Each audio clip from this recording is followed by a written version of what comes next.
No te preocupes, espero. Ya, doctora. Listo, adelante.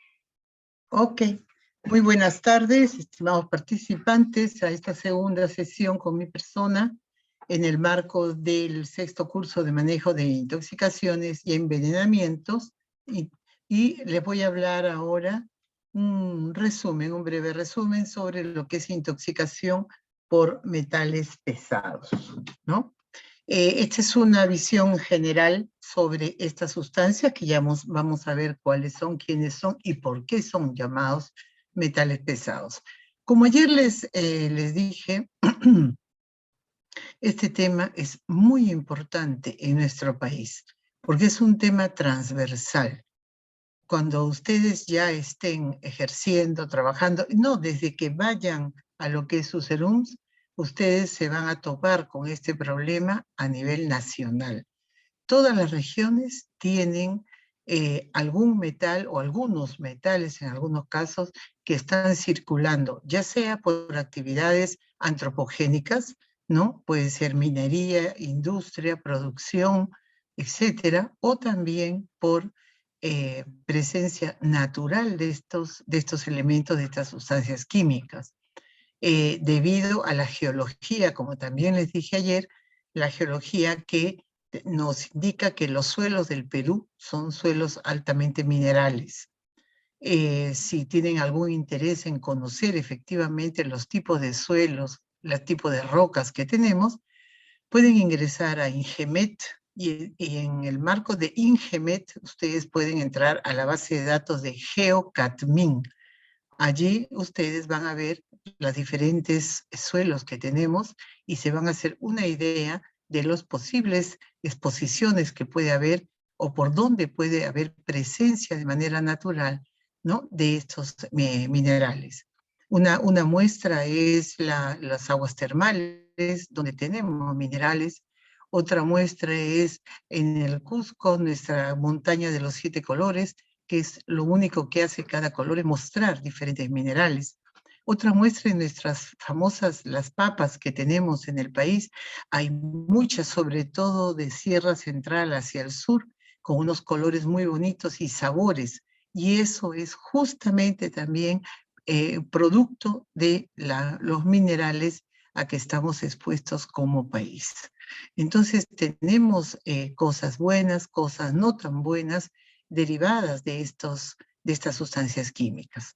Y vamos a ver en una primera exposición, de manera, como les digo, general, qué es intoxicación por metales pesados, y en una segunda parte vamos a hablar un poquito ya más sobre lo que es la exposición ocupacional al mercurio, ¿ya?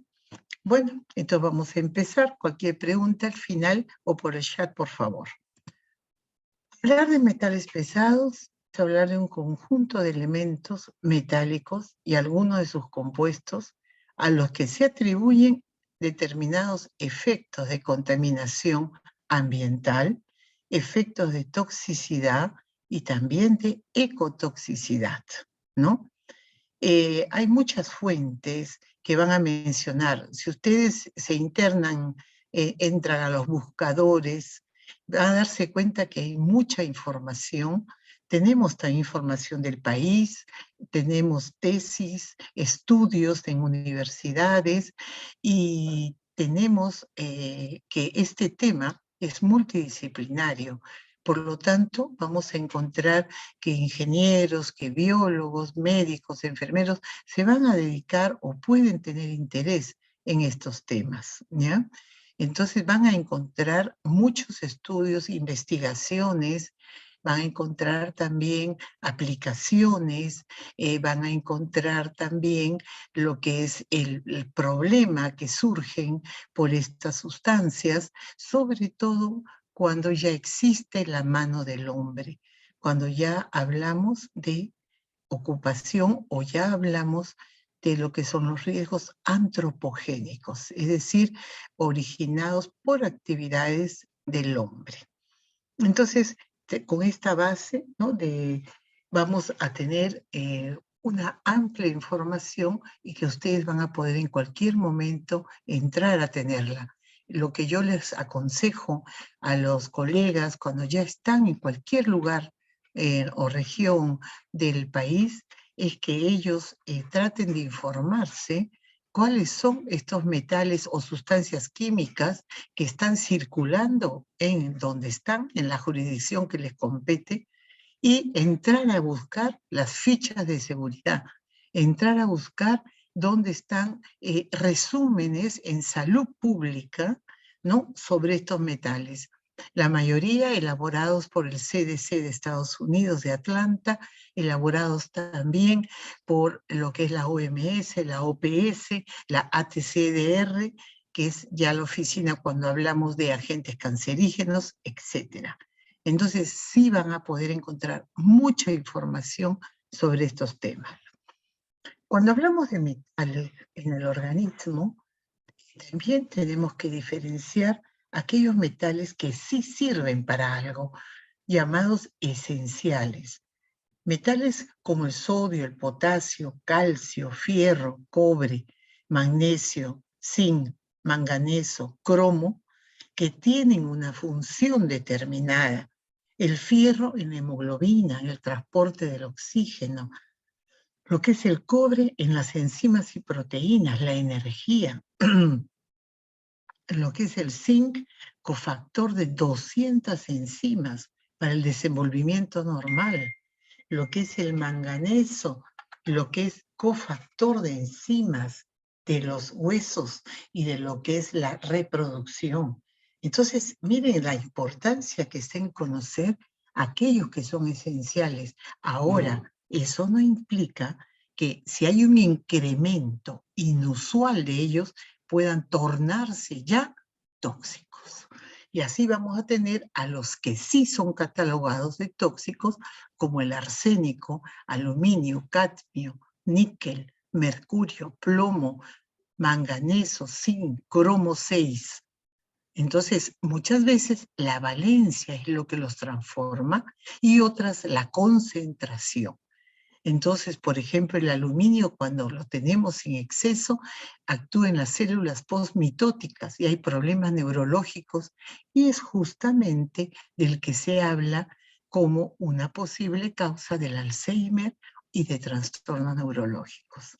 El plomo, la inhibición de la síntesis M, la anemia que produce el plomo, las alteraciones de la ALA, de la enzima, que va a ser la causa de todo el problema neurológico que tienen sobre todo los niños. El cadmio, que actúa a nivel de la metalotioneína, esta proteína, causando daños renales. El manganeso, muy neurotóxico, que también se va a considerar en exceso como causa del parkinsonismo. Entonces vemos que hablar de metales, ¿no?, es hablar también de aquellos que son esenciales y aquellos que son tóxicos, o esos esenciales que por la concentración, por el volumen, pueden tornarse también como tóxicos. Los elementos, ¿por qué se llaman? ¿Por qué se consideran metales pesados?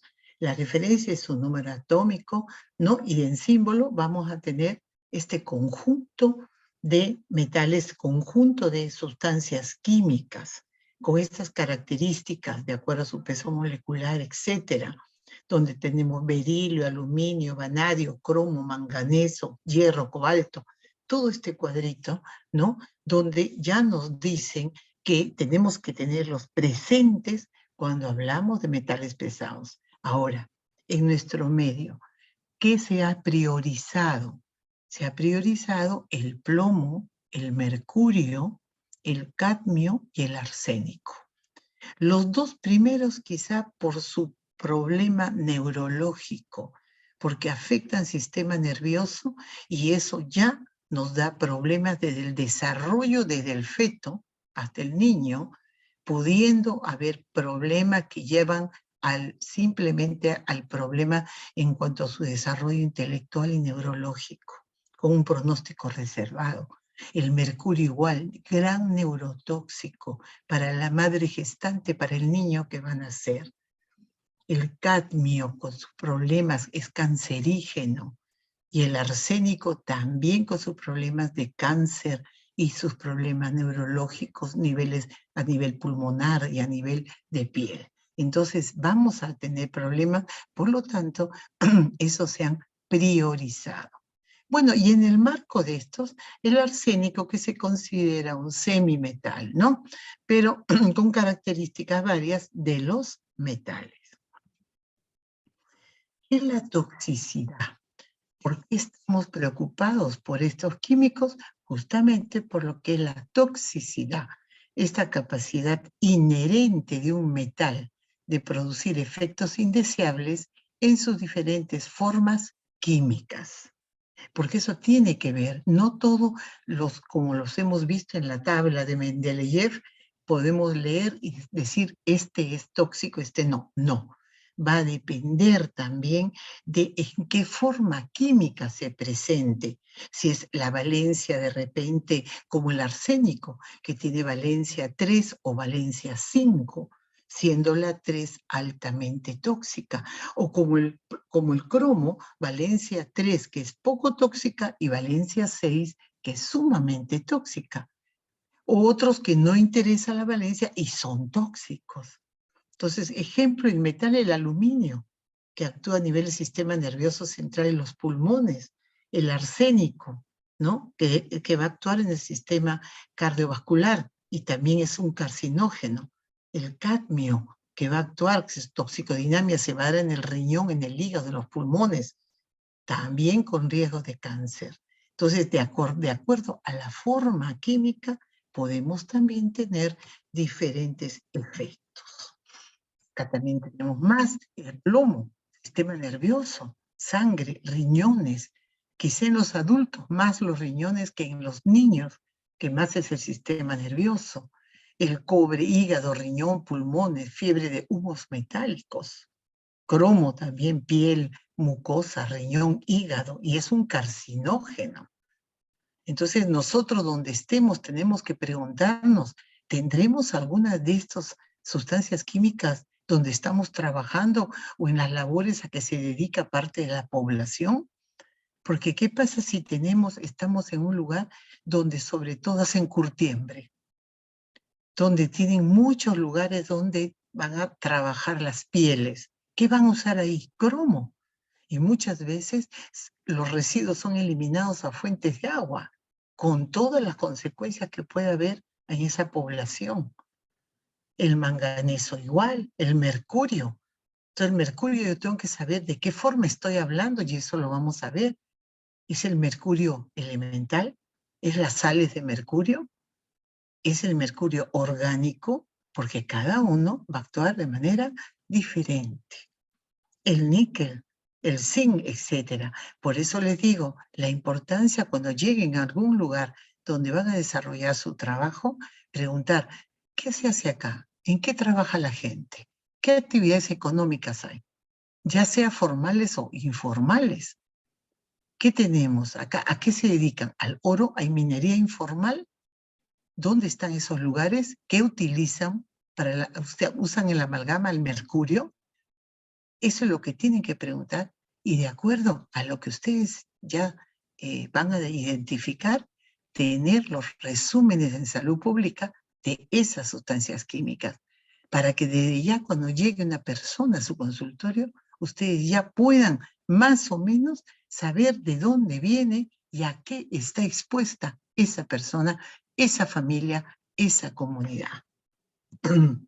¿Cuáles son los mecanismos de acción? Siempre necesitamos conocer esto, necesitamos conocer cómo actúan en los sistemas bioquímicos de las células, si es una acción directa o es una acción indirecta. Si es directa, unida a las proteínas, ¿no? Si nosotros necesitamos el azufre, el oxígeno, el nitrógeno. Si es indirecta, si compite con los metales. El plomo, por ejemplo, con el calcio es lo primero que compite. Y por eso es que se absorbe y se guarda en los huesos. Entonces, eso nosotros tenemos que conocer cómo actúa, cuál es el mecanismo. Y también necesitamos conocer si estamos frente a un cuadro de repente de exposición aguda, o a un cuadro subagudo, un cuadro crónico. ¿Se da la exposición en las primeras 24 horas? ¿Se da de repente al mes o de repente en dosis pero va desapareciendo? ¿O se da después de 3, 4, 5 meses dura a dosis muy bajas, que lo podemos catalogar como crónicas? Los efectos, ¿cómo se manifiestan? ¿Alteraciones bioquímicas, fisiológicas o ya signos clínicos? Mientras no exista signos clínicos, esa persona que de repente viene de un lugar donde hay arsénico por todo lado, es una persona expuesta. Ya cuando nosotros como médicos la evaluamos y determinamos evidencia clínica, recién podemos decir que se trata ya de un intoxicado porque tiene signos clínicos. Mientras no tengamos evidencia clínica, seguirá siendo un expuesto. No se olviden de eso. También hay otros factores como determinantes de efectos clínicos, la dosis, ¿no? Hay mucha literatura donde hablamos de la dosis dermal, la dosis inhalatoria, hablamos de la dosis letal media, dosis total. Entonces, todo eso necesitamos conocer para saber. Y además, cuando ha habido de repente por equivocación o adrede, por autoeliminación, saber las dosis, tener que nos traigan, si es posible, los frascos donde estuvo para poder calcular cuál es la dosis. Entonces tenemos que conocer tanto en la literatura como ya directamente.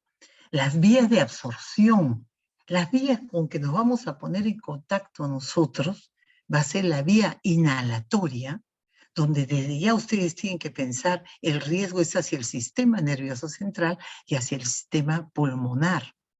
La otra vía es la vía digestiva, donde el problema va a ser la ingesta de este tóxico. Y una tercera vía, la piel.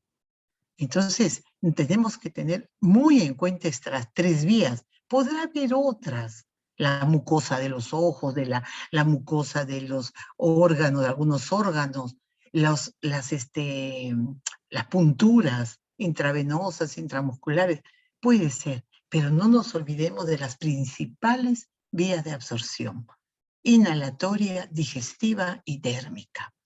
Luego la forma física y química, una cosa es en líquido, otra cosa es en polvo humectable, otra cosa es en concentrado emulsificable. Eso desde ya te va a traer problemas. Entonces es necesario conocer las variedades genéticas, es decir, la susceptibilidad individual. ¿Cuán susceptible eres tú, tu familia, ¿no? O en qué momento estás en alguna ventana crítica por la cual puede haber una mayor biodisponibilidad, una mayor disposición. El patrón dietético y estado nutricional, porque si tú vives en una zona donde solamente el agua que consumes tiene arsénico, yo tengo que pensar pues que en tu patrón dietético, nutricional, el agua, si no es un agua que se evalúe en el establecimiento de salud, o es un agua que se trate o que tengas tecnologías para retiro del arsénico, tú vas a comenzar a presentar una serie de manifestaciones. Tu estado inmunológico también tiene que ver, la presencia de enfermedades concomitantes o la interacción con otros compuestos que también puedan existir. De repente consumes agua con arsénico y a la vez estás comprando baterías usadas y quemando lo que son las láminas de plomo.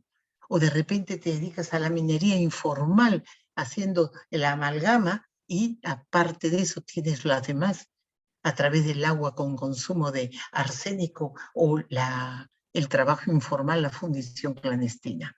Entonces, se tiene que evaluar. Nosotros con una sola noticia, novedad, no podemos determinar. Tenemos que saber hacer una buena historia clínica. Tenemos que saber evaluar. Tenemos que ver los antecedentes, ¿ya? Y en medicina En salud pública hay lo que se llaman los determinantes de la salud, esos factores, ya sean ambientales, sociales, económicos, educacionales, de salud, etcétera, que tienen un impacto en la respuesta de tu organismo. Todo eso tenemos que nosotros tratar de comenzar a investigar en cada persona, familia, comunidad, para poder determinar si lo que lo está enfermando está en su entorno, ya sea un entorno familiar, un entorno laboral, un entorno ambiental. Entonces, mucho cuidado, mucha atención con esos aspectos. Luego también el modelo de exposición en términos de concentración, tiempo, vía de exposición en un determinado, es un determinante importante de efectos clínicos. Si es una exposición de corta, de repente partió un carro, te llenó de humo, te lloran los ojos, comienza a toser, pero se va y pasó todo. Pero ¿qué pasa si todos los días estás expuesto a un motor? Estás expuesto a un ruido, estás expuesto a quemar sustancias o a quemar una amalgama con mercurio y oro, ¿ya? Y eso va a tener, lógicamente, de acuerdo al tiempo, a la dosis. Toda la vida piensen ustedes, lo que estudien va a estar de acuerdo a cuánto tiempo estuvo expuesto, a qué dosis estuvo expuesto, la magnitud de la exposición, necesitamos saberla.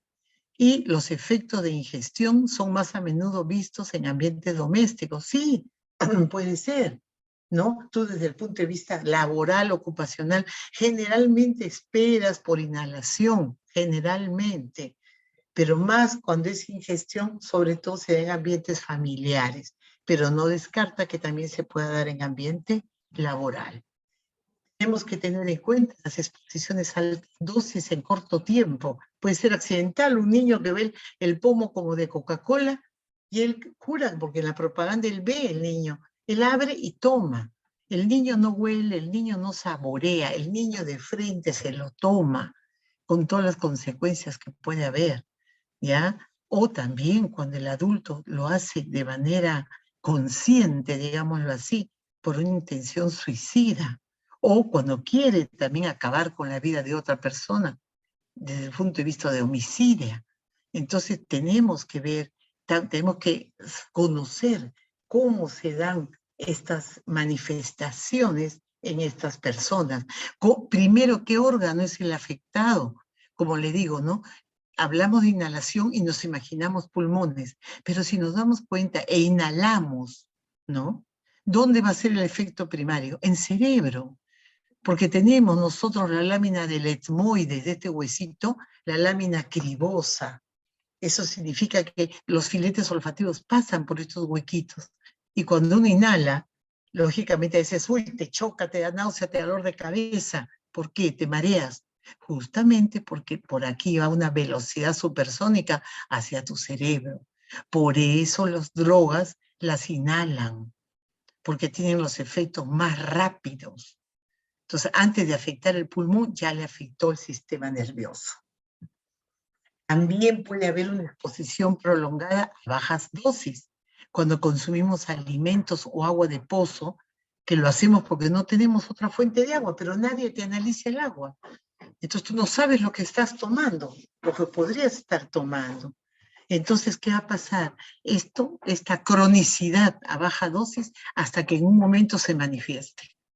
Y se va a manifestar dependiendo la sustancia química y dependiendo el órgano blanco o el órgano diana, como también se le conoce. También una exposición prolongada a alta o baja dosis, ¿no? Cuando sale de una industria. Entonces ahí también nosotros tenemos que ver que no solamente vamos a estar afectados la población en general por la vía inhalatoria, sino también podemos por la vía dérmica, también por la vía de ingestión, porque el polvo que va a salir, las emisiones, se van a poder depositar donde están tus alimentos, depositar donde está el agua. Entonces, de esta manera, no solamente se va a afectar un sistema, sino se pueden afectar todos los sistemas. ¿Qué efectos clínicos podemos determinar cuando hablamos de metales pesados? Vamos a tener efectos agudos y también efectos crónicos. Si hablamos de efectos agudos, podemos hablar de algunos gastrointestinales. Cuando hay una ingestión de repente, ¿no? Estas sustancias muchas veces son irritantes. Entonces me pueden dar una gastroenteritis aguda. Puedo tener vómitos, diarreas, ¿no? que pueden estar muchas veces seguidas de un colapso circulatorio, ¿no? Generalmente compuestos de antimonio, cadmio, cobre, plomo, zinc, rodenticidas que tengan arsénico, bario, talio. Y todo va a depender ¿de qué? De la dosis. Va a depender siempre, todo depende de los factores de riesgo. Factores que dependen ¿de quién? Del agente, del ambiente, perdón, y del huésped.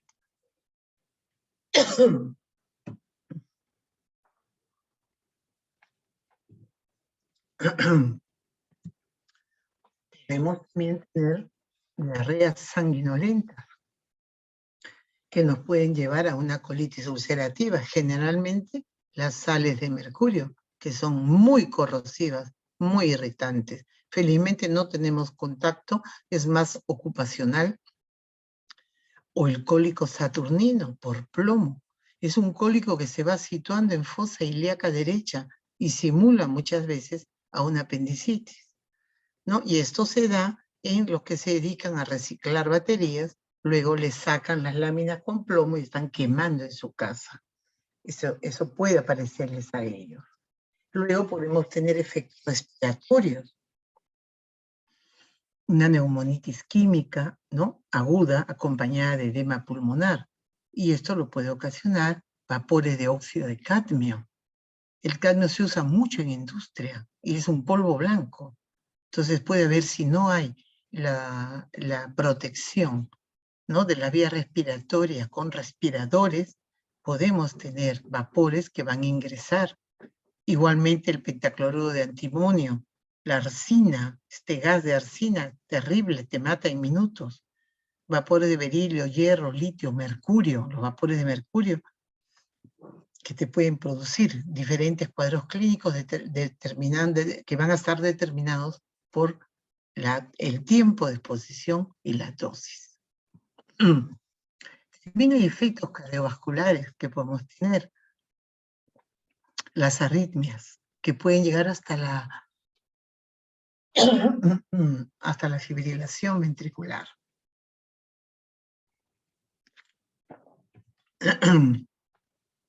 Ahí también están las sales de antimonio, está el bario, el litio, la cardiomiopatías, la hipotensión arterial, el estado de choque. Entonces, todo va a depender de cuál sustancia estemos hablando. Pero es la laringitis del docente. A nivel del sistema nervioso central, también vamos a tener problemas. Cuadros convulsivos, lo hemos visto por plomo, hierro, bario, litio, talio. Psicosis, alucinaciones, delirio, hiperactividad, generalmente por el plomo. Efectos renales, que pueden llegar al daño renal. Oliguria, anuria por necrosis tubular, por sales de hierro o mercurio. Sales que son muy corrosivas. Y acordémonos que todo sale por el riñón, la mayoría de cosas. Por lo tanto, algo corrosivo va a malograr nuestros glomérulos, los túbulos, con las consecuencias, ¿no? de daño renal. Efectos hematopoietíticos, anemias hemolíticas puede ser, por inhalación de arsina, arsénico estamos hablando, sales de cobre. Entonces vamos a tener estos tipos de anemia que muchas veces terminan en colapso y muerte.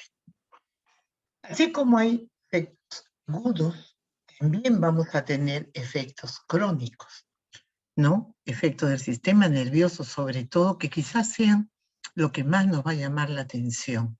Las neuropatías, que se van localizando, se van colocando poco a poco. Cuando hay una exposición crónica a baja dosis de arsénico, talio, plomo, antimonio, bismuto, cobre, daño cerebral permanente con atrofia cortical, cuando hay secuelas de encefalopatía por plomo, cuando nos llega una señora en su primer trimestre de gestación y no le preguntamos de dónde viene, dónde vivió, para ver si es una zona endémica de plomo, porque significa que ese niño va a estar en contacto. Esa madre que debe tener, no debe exceder de 10 microgramos por decilitro de plomo. Muchas veces tiene más, pero no le pedimos. Entonces, viniendo de una zona endémica, yo trabajo en Pasco, Simón Bolívar, o trabajo en Junín, en Loroya, o estoy en zonas donde sé que hay plomo, pues yo tengo que tratar en la primera fecha del prenatal, dosarles una vez el plomo.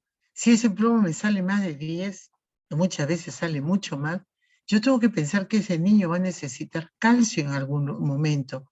Y cuando lo necesite, los huesos de la madre se abren y ¿qué va a salir? Si es una señora que viene de zona endémica, va a salir plomo. Y el niño va a nacer con más plomo que la madre. Y ese niño va a nacer convulsionando probablemente, y nosotros diremos, uy, fue que hipoxia al nacer, uy, la madre no pujó, pues la madre no colaboró. Y ese niño va con un pronóstico reservado. Es un niño que fracasa, un niño que tiene problemas en el colegio, porque simplemente nos olvidamos que en una zona donde sabemos que circula, tenemos que hacer un dosaje. Y a toda madre hay que preguntarle, porque de repente es una señora que justo hace un poquito tiempo se vino a Lima, se vino a nivel del mar y siempre vivió y toda su vida en altura y en zonas de plomo. Preguntemos, porque si no, lamentablemente vamos a traer otro ser al mundo que no pueda desarrollarse desde el punto de vista intelectual. También vamos a tener síndromes neurológicos, parestesias, ataxia, disartria, por el mercurio, sobre todo por el mercurio orgánico, ¿no? Lo que sucedió, que lo vamos a ver después en Minamata. Podemos tener también por vapores, no por el mercurio, el metilmercurio que va por el agua para los peces, el mercurio orgánico, sino por el mercurio inorgánico, no el mercurio metálico o elemental, que los vapores cuando quemamos la amalgama, que también traen trastornos del índole psicológico, cambio de conducta, personalidad. En el niño, alteraciones del desarrollo intelectual, alteraciones del desarrollo psicomotor. Efectos gastrointestinales son frecuentes en personas que ingieren aguas contaminadas con estaño, zinc, cobre y otros. Y eso tenemos que conocer. Entonces, esa data la tiene que tener el de salud ambiental de los establecimientos de salud. Todo lo que es agua de consumo humano, por ley general de salud, es obligación del de salud ambiental. Entonces, ellos tienen que conocer, de acuerdo de diferentes fuentes de agua, cómo está esa fuente, cómo está saliendo esa, en cuanto a calidad, en cuanto para que entre a tratamiento de repente con cloro y ya salga un agua de calidad. Entonces necesitamos saber el tipo de agua que está circulando por una localidad. También efectos crónicos hematopoyéticos, anemia. Hay una disminución de las células rojas, esto por el arsénico, por el plomo. Por eso yo al de plomo arsénico, por más que le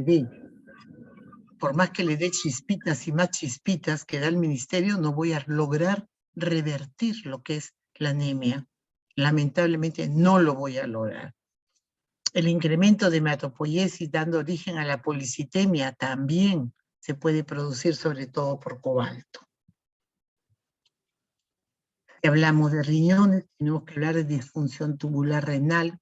Hay proteinuria, glucosuria, aminoaciduria, fosfaturia. Y esto generalmente cuando estamos con frente o expuestos al cadmio, al plomo, al uranio. Hipercalciuria al cadmio, deterioro progresivo de la función renal y termina con uremia, pues, es el plomo. Proteinuria con hipoproteinemia y edema, mercurio inorgánico y bismuto. Podemos tener desórdenes pulmonares crónicos con disnea, ¿ya? Que va a resultar de la absorción de polvos o vapores de metal. Entonces tenemos que estar atentos a esas actividades donde tenemos no presencia de ese polvillo. Si estamos hablando de sustancias orgánicas o estamos hablando de sustancias inorgánicas. Entonces tenemos que saber y conocer la respuesta inflamatoria seguida de fibrosis. Cuando generalmente hay en la zona de donde ustedes están, sabemos que en alguna oficio están manipulando berilio, o también, por ejemplo, lo que son plaguicidas, no plaguicidas para las zonas cocaleras, que son herbicidas, también sabemos que ahí va a haber fibrosis pulmonar. Entonces, ya está mucho descrito. Tenemos, ¿no?, que buscar nada más. Disnea progresiva con cambios clínicos, radiológicos, funcionales, asociados a qué enfisema por vapor de óxido de cadmio. Y como les digo, esto del óxido de cadmio más es por la vía laboral. Vamos a tener también por polvo de aluminio fibrosis pulmonar, disnea, asma, tos productiva por polvos de pentóxido de vanadio, asma crónica por el cromo, compuesto de platino orgánico. Entonces, todo esto está escrito. Y eso es lo que nosotros tenemos que, en zonas donde veamos que existe labores, hay gente que trabaja en algunas empresas formales o informales, tenemos que ver, saber si ya están ocurriendo estos efectos crónicos. Así como esos efectos, también hay otros efectos, ¿no?, que son reacciones de hipersensibilidad, inducción de cáncer, malformaciones teratogénicas, alteraciones mutagénicas. Entonces ya no estamos hablando de efectos de repente que algunos se pueden volver crónicos, etcétera. Estamos hablando ya de efectos que quedan, que marcan la hipersensibilidad, el cáncer, ¿no? Ya las malformaciones teratogénicas que lamentablemente con pésimos resultados. Las alteraciones mutagénicas cuando actúan a nivel de lo que estamos hablando, actúan a nivel del ADN, ARN, tenemos que también ir conociendo los avances en estas ciencias. Y este es un cuadrito que ustedes lo tienen que tratar de grabar. Las fases de la intoxicación o prácticamente la toxicología. Porque en este cuadrito lo que vemos primero es que donde estemos vamos a estar rodeados de agentes químicos. En el aire, en el agua, en los alimentos, en el hogar, hasta pintarnos las uñas, el solvente, ya estamos expuestos. Ahora imagínense una persona que se dedique a pintar uñas, a hacer queratinas, a pintar pelos en una peluquería toda cerrada. La exposición de esa persona es terrible y puede ocasionarle una serie de sintomatología. Por eso estas personas tienen que rotar y tienen que estar en sitios ventilados. Entonces esos agentes químicos ya se ponen en contacto contigo y es lo que se llama la fase de exposición. Y al ponerse en contacto con nosotros, estos químicos, los podemos inhalar, ingerir, tener contacto con la piel, con los ojos, etc. Acá, lógicamente, van a pasar los que tengan un diámetro de partícula característico. Se habla que todo lo de 10 micras hacia abajo flota. Los demás caen y es lo que nosotros pasamos la mano y vemos ese polvillo. Pero cuando es menor a 10 micras, generalmente están en suspensión. Y de 10 a 5 micras, generalmente las inhalamos o las deglutimos.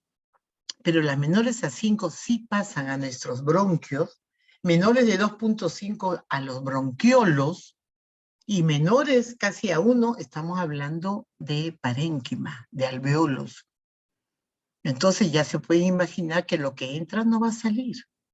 Va a causar primeramente ganas de toser, un proceso inflamatorio, ¿no? Que lo van a hacer que la persona esté más expuesta.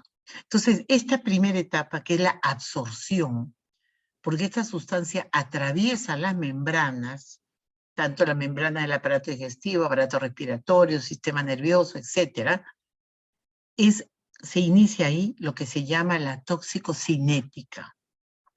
Toxicocinética es esas fases, lo que el organismo le hace al tóxico, cuando se absorbe, cuando se distribuye, se metaboliza y se elimina.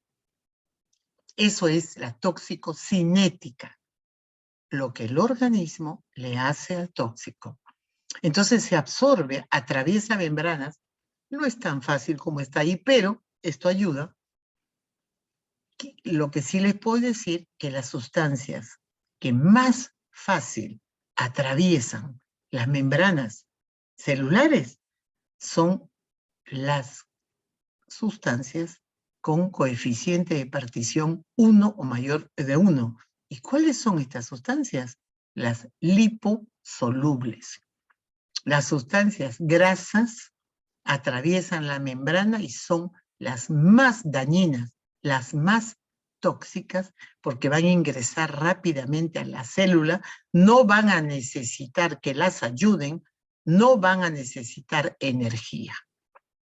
Luego que atraviesan ya las sustancias, se distribuyen en el plasma y se van y se dirigen a fijarse. Lógicamente antes se metabolizan, ¿no? El metabolismo se da generalmente en el hígado. Luego se va, se distribuye y ahí, cuando llega al órgano blanco la sustancia, se va a fijar.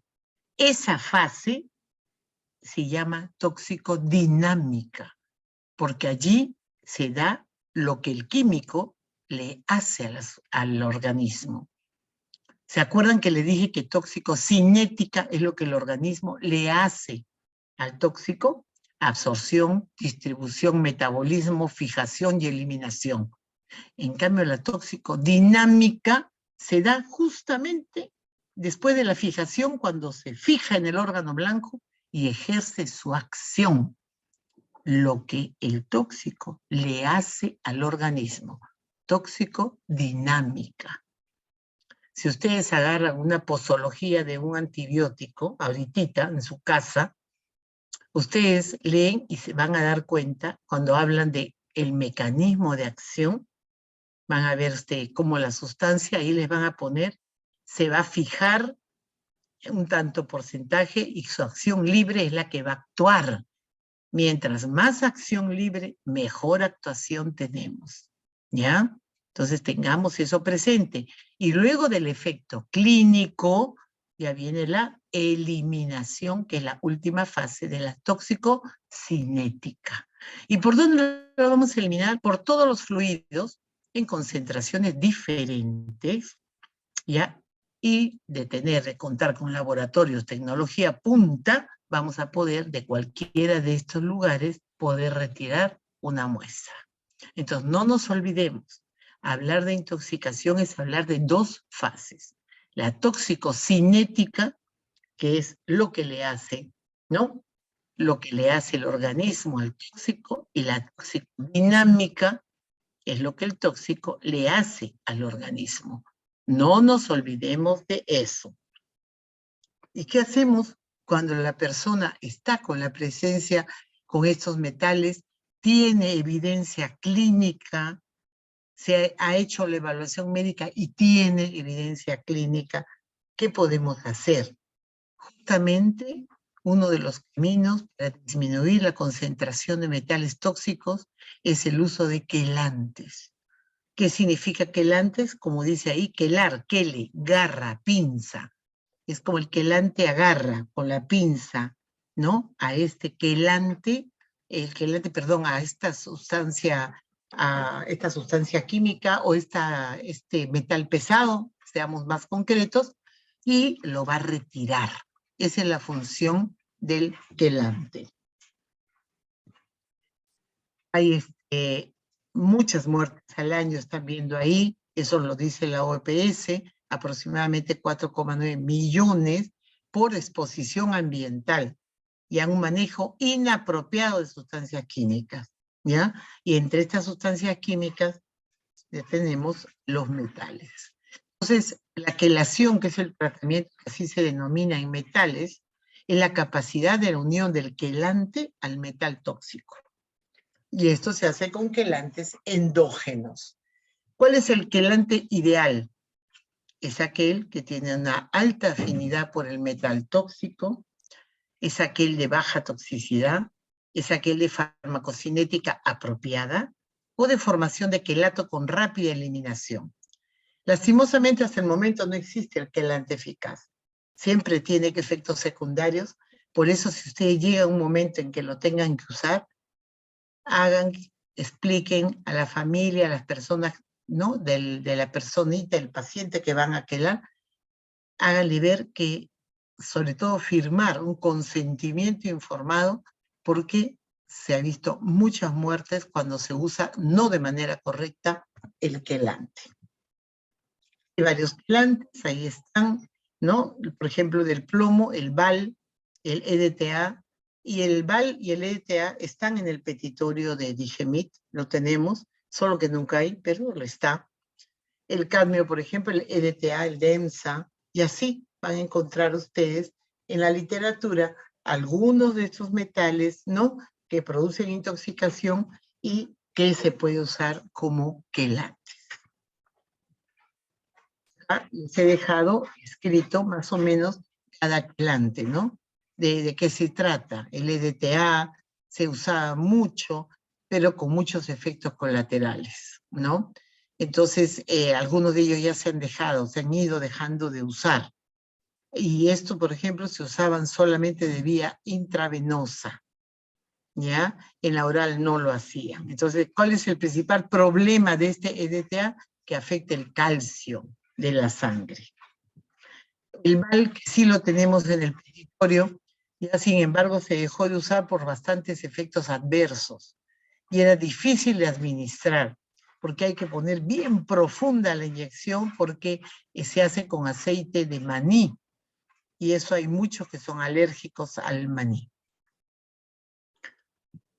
La penicilamina, hay que tener cuidado cuando la administra, que no sea alérgico a la penicilina.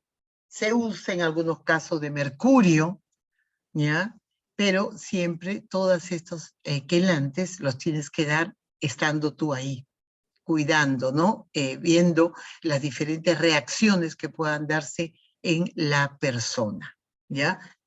Como les dije, la penicilamina la podemos usar siempre y cuando, ¿no?, lo evaluemos, porque a veces no tiene una acción buena, ¿no? Por lo tanto, esta penicilamina, que quizás sea la que más se encuentra, hay que usarla con cuidado en los alérgicos a la penicilina. Otra, la DMSA, es en tabletas. No tenemos acá. Los últimos pomos nos los dieron la Doran, que se usó en algunos casos, ¿no? Pero no lo tenemos en el petitorio actualmente.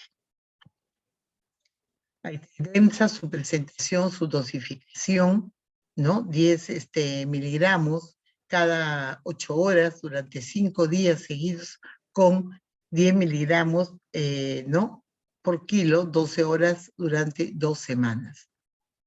Hay que tener mucho cuidado porque los efectos colaterales se dan.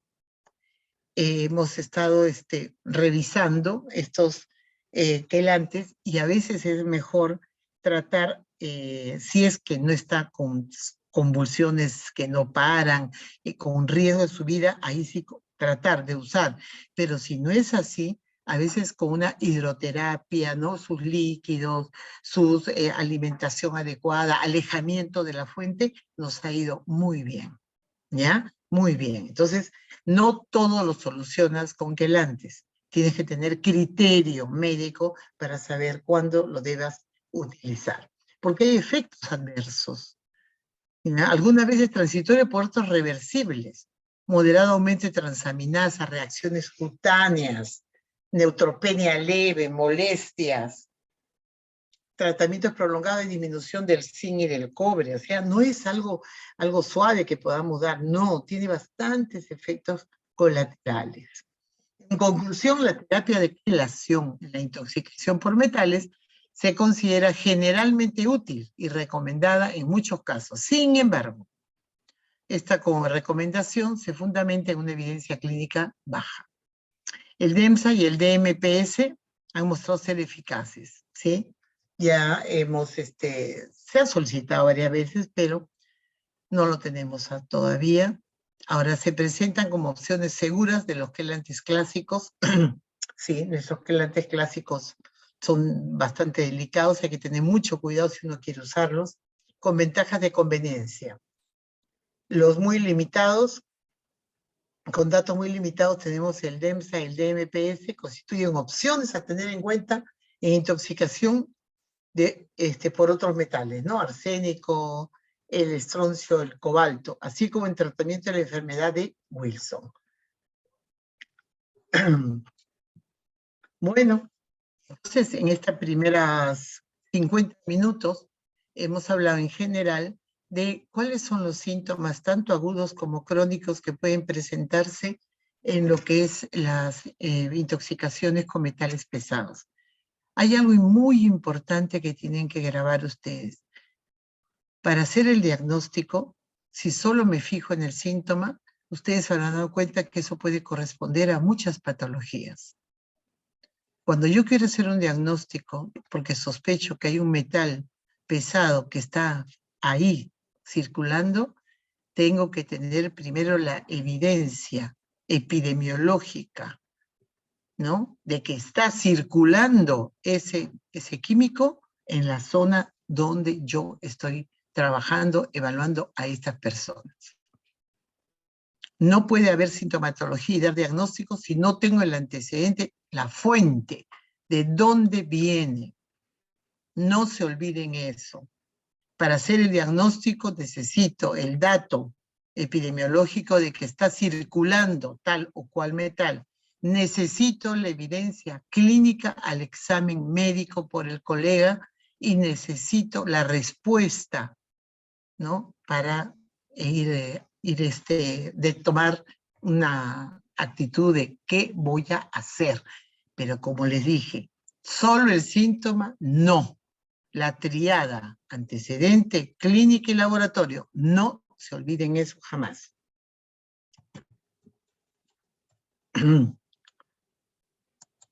Vamos a verla como tiene hilación con la segunda exposición y ya al final hacemos las preguntas. Vamos a ver. Muchas gracias, doctora, por esta primera. Gracias. Sí, yo prefiero para que ya les quede la idea completa con esto. Sí, un momento, doy pausa a la ¿Sí? grabación para poder iniciar una Ya. pregunta.